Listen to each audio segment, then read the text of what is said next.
All right, good evening, everyone. My name is Alex, and today I'm going to start a series where I review Charlie Kirk's some of Charlie Kirk's clips. I'm just going straight off of his YouTube channel, and I know he's been very active. He's been politically active since 2012, when he first appeared on Fox News Network, and he first started Turning Point USA. But these clips on YouTube, they only go back a little more than a year, maybe closer to 2 years. I'm not sure. The oldest clips say 1 year ago. So I'm just gonna hopefully every day, I'll try to pick one or two and just review them. And well, I won't pick them. I'm just gonna go in order. I'm not gonna pre-watch them or anything. Don't know what they're about. And the goal of this is just for me to engage with his ideas and by doing so, develop my own ideas more. Iron sharpening iron kind of a deal, right? So let's go ahead and take a look at the first one we have.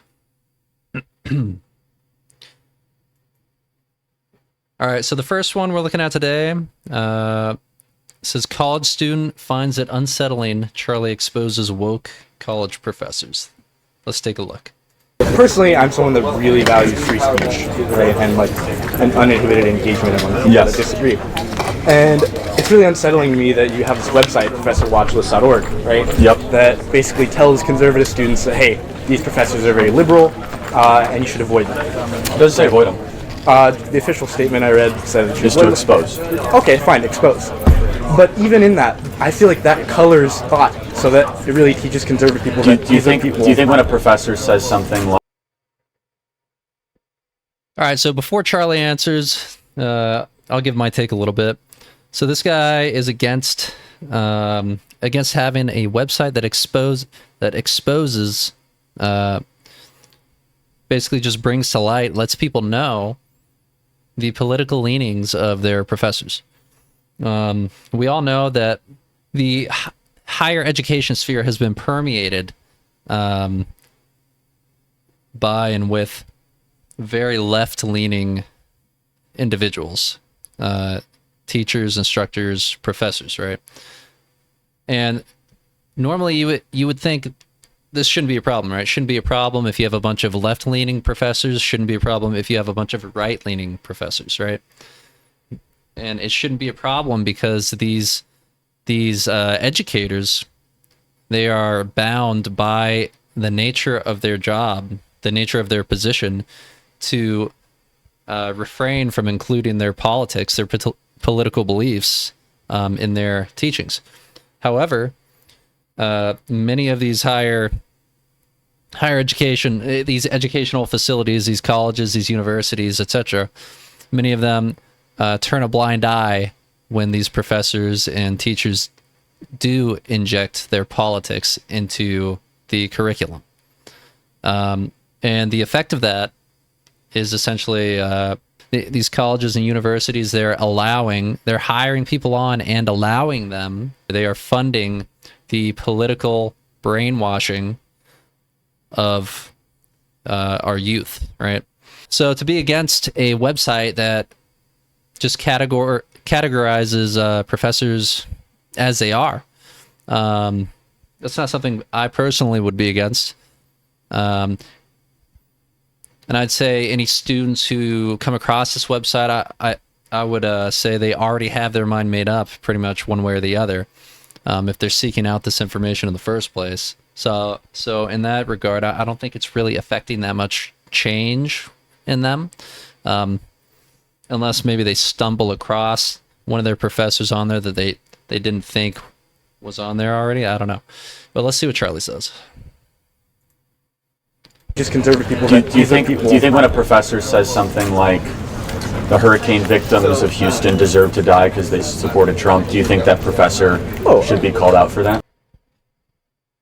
And immediately we're 37 seconds into this very first video we're looking at, and Charlie is hitting on exactly what we're seeing many people from the left side of the aisle, many Democrats do in regards to his assassination immediately. I think, yes, it's important to call them out, but I don't think it's... So that's what our project does. Oh, I understand what you're intending to do, right? But how it's received is it's something where it's really, you're coloring their speech to where it's not free speech. No, but you're we're not telling them saying what to do it's beforehand. not Professor Blacklist or Professor Hitlist. But We're not saying they should shut up or be fired. But for example, so this one professor, I think his name was Alberto Ponce. Okay. I was reading the list and it said that he was, basically he was saying these things, and he was saying that, oh, the Constitution is a white man's Constitution. That's a quite radical sentiment. Sure, it's a radical sentiment, but it's protected by the First Amendment. No doubt. It's something you and I will agree on right? that. He has a right to say it. Right, and But also, my opinion would be we as conservatives need to signal where that radical ideology is present. And I don't understand, these professors, we're not misquoting them. yeah. No, I understand all this that. stuff is, we're just making But them would more you agree famous. that it's taken out of context, though? But that's not my fault if someone takes something out of context. This one's a little interesting to me. I'm not familiar with the specific case, but I think anytime, again, this is a professor. He has injected racial politics into a discussion that most likely does not require it. The only reason to make that statement, to say the Constitution, what was it? It's a white man's Constitution. The only reason to say something like that is to insinuate that other people, anyone who's not a white man, other races, other genders or sexes, the Constitution is not for them. That is the implication of that statement. So that is a highly politically charged statement. And again, I don't know the context of the class, like I said, but that's just I can't begin to think of a college or university class where that would be an appropriate conversation. But So if I says your sweatshirt is red, it's not anyone's fault except the interpreters. Sure, but you're providing this platform for people to spread this misinformation. Not necessarily. You don't think it's a platform where people can spread misinformation? You can say the same thing about the internet or Twitter or Facebook. It's not incumbent on the person who creates the platform to be responsible for how people interpret it. Of course, but a lot of times when there are people kind of discussing this thing and they hold a similar view, then it creates something that's akin to blacklist. At least that's how I feel. Okay. That it's a lot like, the sentiment reminds me of something like McCarthyism back. So, you're creating this list of people. Well, okay, so first of all, McCarthy never published his list. Sure. So we have a list and we're very public about it. Yeah. Secondly, McCarthy called for the termination of people. We've never called for any termination of any Yeah, professors. but would you agree that you can incite some degree of violence against those? No, not necessarily. No, none whatsoever. I mean, the same would be said if a news reporter... By the way, all these professors we have on there were reported on by other news outlets. All right, I'll stop it there for a second. So I think this is something you see a lot out of the left side of the aisle. Again, I'm not a Republican. I'm an independent. I do lean conservative a little bit. I disagree with both sides. I disagree more with the left than the right. But you see this a lot these days out of the left side of the aisle. The statement this young gentleman brings up earlier that the professor said is clearly it's racially charged in an effort to divide people on the basis of race. To what end? I'd say to incite some kind of what's the word? To divide people based on race and gender and sex, right? So I'd say that is much worse than simply putting together a collection. It is a list.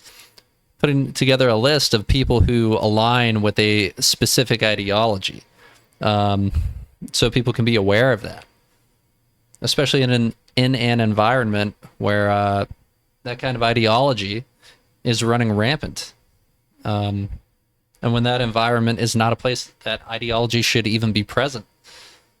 It should not be in the classroom at all. Yeah. So we cite it all. Yeah, I understand. So why not be mad at Huffington Post for all their articles they write about? I guess my main question to you is basically with all this, right? All right, so you see Charlie takes his question in stride, he answers it. he says, okay, you're mad at me for this, but why aren't you mad at this outlet, this outlet, this outlet, who does the same exact thing? A lot of times in a much more aggressive and hostile way, especially when you think about the Huffington Post and the kinds of things they write and they put out there. Disgusting rag. And what does this student do? He avoids the question, ignores it, and redirects the conversation to something else because he can't address it in good faith, and he knows he can't. My feeling is that it inhibits this free engagement because it tells people beforehand all this. For all their articles they write about. I guess my main question to you is basically with all this, right? My feeling is that it inhibits this free engagement because it tells people beforehand that, hey, this is what that person believes. I would disagree. I think it encourages more speech. Let me ask.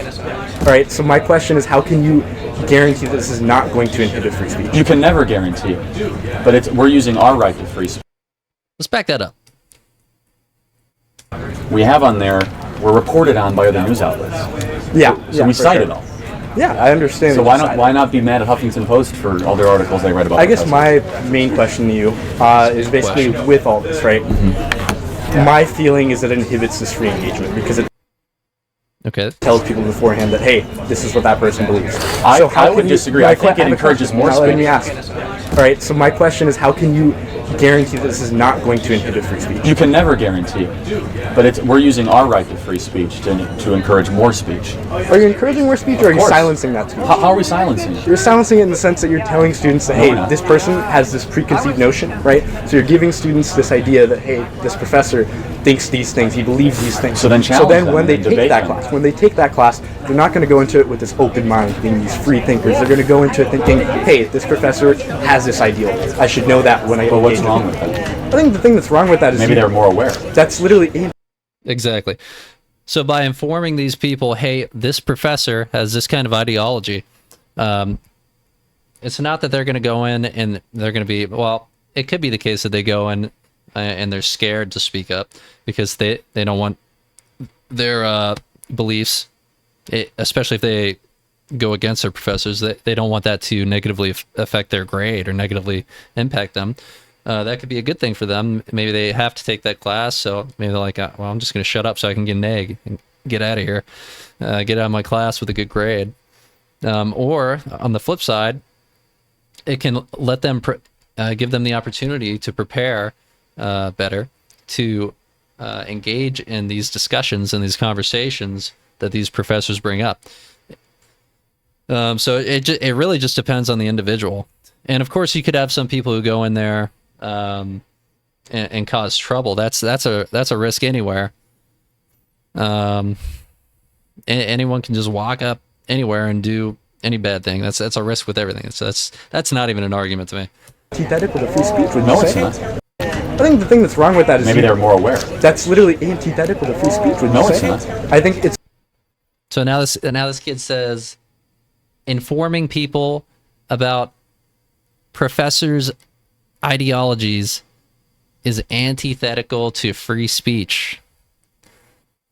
I don't know if I should even address that because it's just so stupid, right? It's so devoid of logic and thought. It just simply isn't. Informing people about how things people have said, which indicate their ideology, it has nothing to do with. In no way, shape, or form does that limit free speech. No way, shape, or form. Just absurd. It's important to engage with someone and rationalize their ideas, of course, instead of viewing them beforehand. So when a professor says something like the hurricane comment, which is a real something the United States press said, or from University of Houston, or when the Georgetown law professor a couple weeks ago said, we want Brett Kavanaugh's family to die. They should be made famous when they say stuff like that. I don't think they should be made famous, though, because then you're inciting violence against them. You're inciting. Let's back that up. Let's listen to that one more time. A couple weeks ago, press said, or from University of Houston, or when the Georgetown law professor a couple weeks ago said, we want Brett Kavanaugh's family to die. They should be made famous when they say stuff like that. I don't think they should be made famous, though, because then you're. So again, this kid here talking to Charlie doesn't think that someone who publicly states that they want a sitting Supreme Court justices, Brett Kavanaugh, right? Supreme Court justice, I think. They want someone's family to die. Is that what he said? Family to die? Yeah. They want someone's family to die. He doesn't think that person should be made famous. Meaning he doesn't think everybody should be made aware of that. Why?